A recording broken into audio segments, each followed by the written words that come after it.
So talking about work and the work that I've done in my life, I've done a whole range of jobs, and initially, initially I started working in something that I thought I needed, an area that I thought I needed to be working in, based on my upbringing and my parents' influence and so forth, and that's really developed and come to a point where in the last several years, I mean, I'm not doing things due to other people's influence, it's simply due to where I feel I need to be in what industry, what work.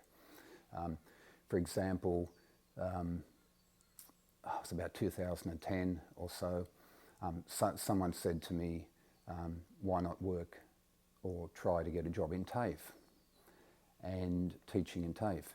And at the time I was doing horticulture and home maintenance and that kind of thing.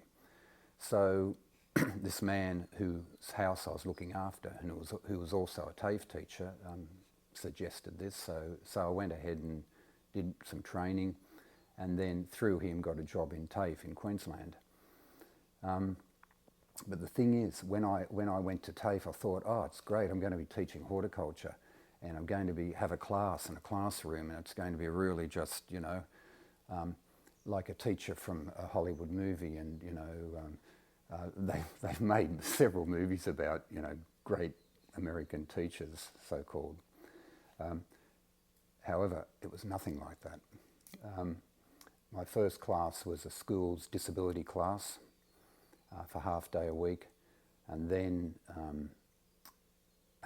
later on I was put onto other classes, groups of students, young students from Boys Town, now called Your Town. But my TAFE career never turned out anything like I thought it would be. I've ended up last year teaching in a jail, and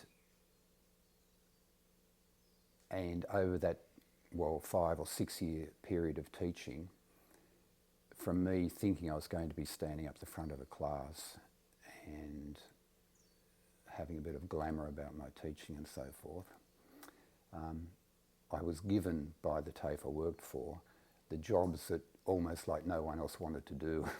So the disability students, said the students who were with Boys Town, and then ending up in jail.